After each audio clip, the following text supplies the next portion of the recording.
This content contains discussion of real-life violence, trauma, and mental illness. Viewer discretion is advised. This documentary is intended for educational and informational purposes only. It does not glorify violence or crime. If you or someone you know is struggling with mental health, please seek help. Mental health services and crisis support are available in your country. You're listening to Deep Divers, and today, we're telling the story of one of Australia's first mass shootings to grip national headlines. The year was 1987. The place, Melbourne. Queen Street, in the heart of the city. Just days before Christmas, office workers were planning their holidays. Some were finishing paperwork. Some were making phone calls home. And then, chaos. A young man named Frank Vitkovich walked into a high-rise office building, armed with a sawn-off rifle and a mind clouded by rage and torment. Within just 10 minutes, 8 people were dead. Several others were injured. Australia would never be the same. This is the real story of the Queen Street shooting, what led to it, what happened inside that building, and how the country responded. Please note, this episode contains graphic content and may be distressing to some listeners. Listener discretion is advised. Tuesday, December 8, 1987. The time was around 4:15 in the afternoon. 191 Queen Street was a bustling commercial building.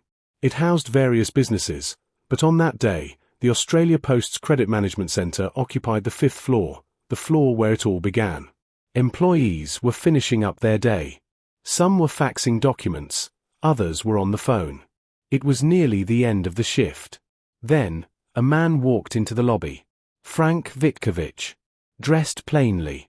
He looked like any other office worker. But hidden in his sports bag was a modified M1 carbine rifle. The barrel had been sawn off. Frank had also disabled the gun's safety mechanism. He took the lift to the 5th floor and stepped out. Without saying a word, he began shooting. Witnesses described it as surreal. Some thought it was a prank. Others thought it was machinery backfiring. But when glass shattered and a co-worker collapsed with a bullet wound, the horror became real. Within minutes, panic spread. People screamed. Some tried to run. Some ducked beneath desks. Others froze. Who was Frank Vitkovich? How does a 22-year-old law student become a mass shooter? Frank had grown up in Melbourne suburbs.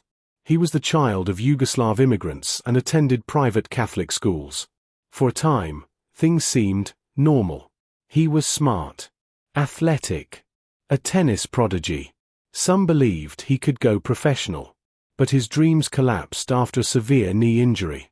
That injury became the catalyst for everything that followed. Frank fell into depression. He grew paranoid.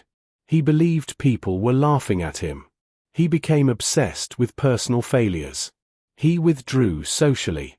He began writing disturbing diary entries, some detailing his plans to kill. One entry read, "My purpose is to kill.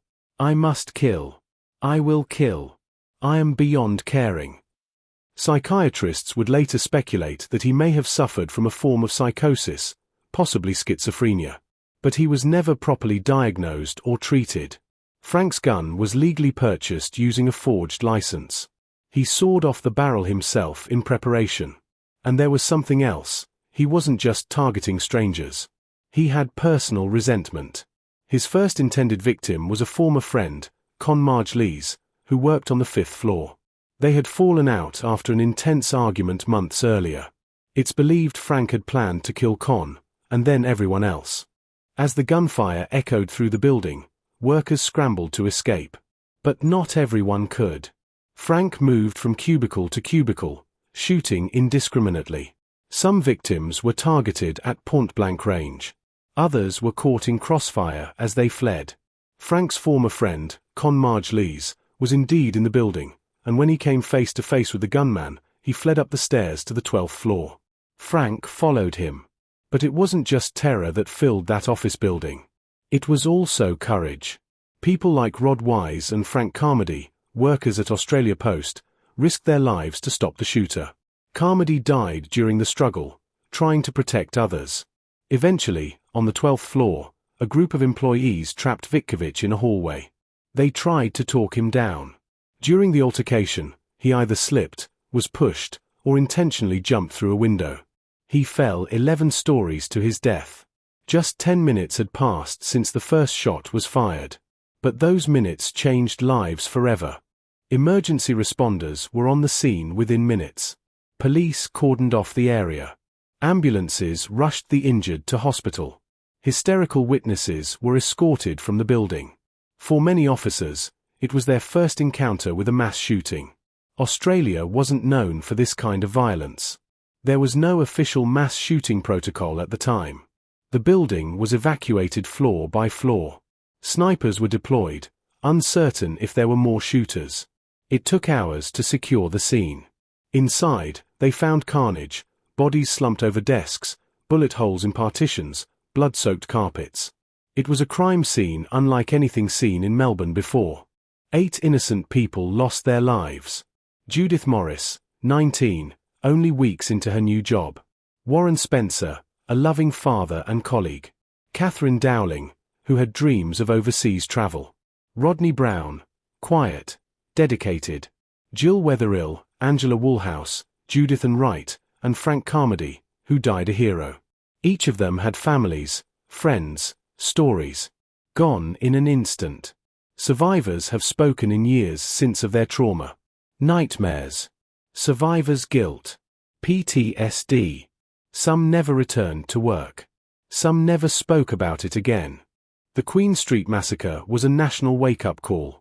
It forced Australians to confront the reality of mental illness and gun access. But tragically, change came slowly. It wasn't until the Port Arthur Massacre in 1996, where 35 people were killed, that Australia saw sweeping reform. That included the National Firearms Agreement, strict licensing, and a gun buyback scheme. Still, the Queen Street shooting remains etched in public memory, especially for Melbourne. A memorial plaque was later installed. Survivors gather annually to remember. But the event is rarely taught or widely discussed, perhaps because it was Australia's first mass shooting of its kind. And sometimes, firsts are the hardest to process. Frank Vitkovich wasn't a terrorist. He wasn't part of a criminal gang. He was a young man whose mind deteriorated in silence. His actions can never be excused, but they force us to ask, what support failed him? Who could have intervened? And how do we prevent others from falling into the same darkness? The Queen Street shooting teaches us about tragedy, but also about resilience. About the everyday workers who became heroes. About the families who continue to heal. And about the power of remembrance. We owe it to the victims to tell their story with truth and respect. Thank you for joining us for this extended episode of Crimes That Shook the Nation. If this episode moved you, please share, rate, and follow our podcast. Until next time, stay safe and be kind to one another.